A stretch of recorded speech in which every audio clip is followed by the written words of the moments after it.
I'm 33, and my wife is 36. This is a story about how everything I thought I knew about my life was turned upside down.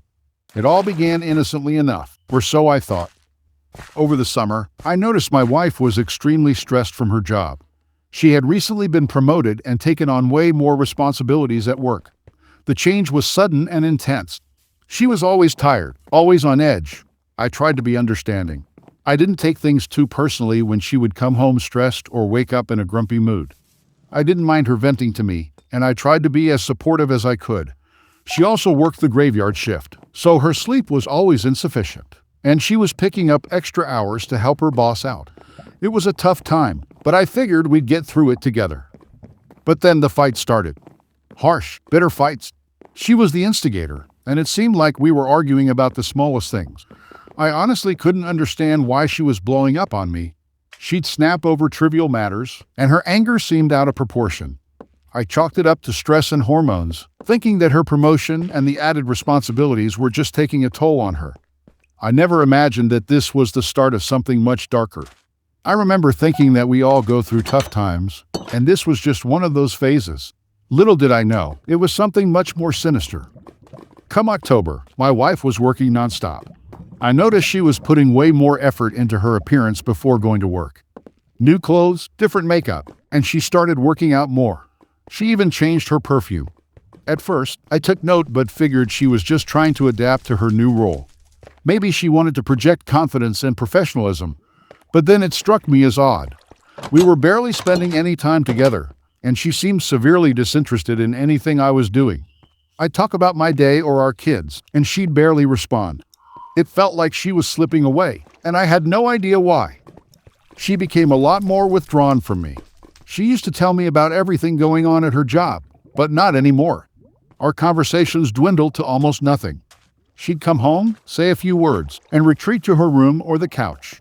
She would literally just go to work, come home, sleep, and repeat. It was like living with a stranger. The vibrant, communicative woman I married had turned into a ghost of her former self. I started to worry about her health, both mental and physical, but every time I tried to bring it up, she'd shut me down. One night after we came home from touring a potential school for our daughter, we got into another argument. She never communicated to me that she was going into work that night, and I was looking forward to spending time together. We had planned a nice evening at home, just the two of us, something we hadn't done in ages. But suddenly, she dropped the bomb that she had to go to work. I was frustrated and disappointed. That same night, after the argument, I just felt like something was off.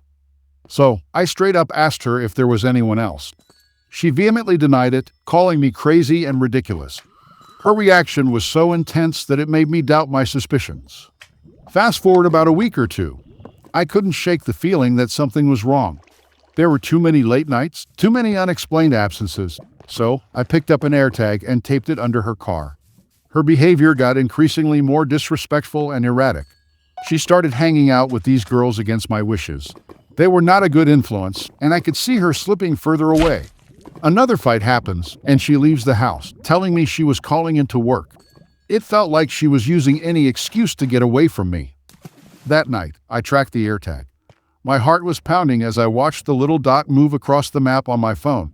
She didn't go to work. She went to some guy's apartment and spent the night. I was devastated. 12 years of marriage, 2 kids, and she betrayed me.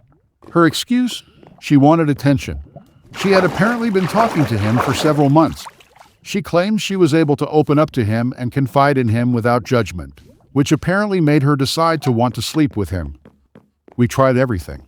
Therapy, heartfelt conversations, pouring my heart out. I laid bare my soul, hoping she would see the pain she was causing and come back to me. I reminded her of our vows, our memories, our children, but nothing worked. Months later, she is still in communication with him. It's pretty much a done deal with us. The emotional distance between us grew into an unbridgeable chasm. I'm legitimately traumatized by the betrayal and deception. It's hard to fathom how someone you take a bullet for can just rip your heart out like that. It feels like a part of me died when I discovered her betrayal.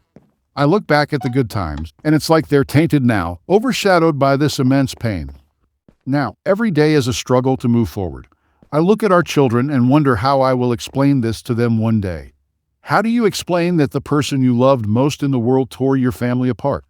How do you explain that their mother chose someone else over the family we built together? But I keep going, for them and for myself. I'm trying to find a way to heal, to rebuild, and maybe, just maybe, to learn to trust again. But right now, it's hard. The wounds are still fresh, and the pain is still raw. Every time I see her, it's a reminder of what I lost. I'm taking it one day at a time, hoping that someday the pain will fade and I'll be able to look back without feeling this overwhelming sense of loss and betrayal. Friends and family have been supportive, but there's only so much they can do. The healing has to come from within. There are days when I feel like I'm making progress, and then there are days when it feels like the wound is ripped open all over again. I've learned to take solace in small victories, a day without tears, a moment of genuine laughter with my kids, a night where I can sleep without waking up in a cold sweat. I know the road to recovery is long and winding, but I'm determined to keep moving forward. Just when I thought I had reached the peak of my pain, another twist came. One evening, while trying to clear my head, I decided to take a walk through our neighborhood. I needed some fresh air, a moment away from the suffocating weight of my thoughts. As I was walking, I saw a familiar car parked outside a coffee shop. It was my wife's car. Curious and with a sinking feeling in my stomach, I approached and peered through the window. There she was, sitting at a table with a man. But it wasn't the guy from her work. It was someone else entirely. They were laughing, sharing what seemed like an intimate conversation. I felt a new kind of betrayal. This wasn't just about one affair. It seemed like a pattern of deception. She noticed me standing there and her face turned pale. I walked in, and for a moment, there was complete silence.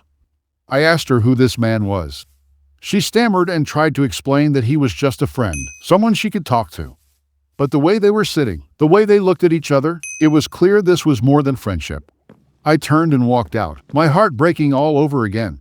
It wasn't just about the betrayal with one person. It was the realization that she had been living a double life. In that moment, I knew our marriage was truly over. The betrayal ran too deep. The trust was shattered beyond repair. I had to accept that the woman I loved, the mother of my children, was not the person I thought she was. It was a painful truth, but it was necessary for my healing. I filed for divorce shortly after that incident. It was a difficult process, but it was also a step towards reclaiming my life. I had to do it for my kids and for myself. I started focusing on being the best father I could be, providing stability and love in their lives. They were my anchor, my reason to keep going. In the end, I've realized that the most important thing is to hold on to hope. Hope that I can rebuild my life, hope that I can find happiness again, and hope that one day I'll be able to trust someone with my heart. It's a journey, and I'm just at the beginning. But I know that as long as I keep moving, keep striving, I'll get there. For now, I'm taking it one step at a time, holding on to the love I have for my kids and trying to find a new path forward.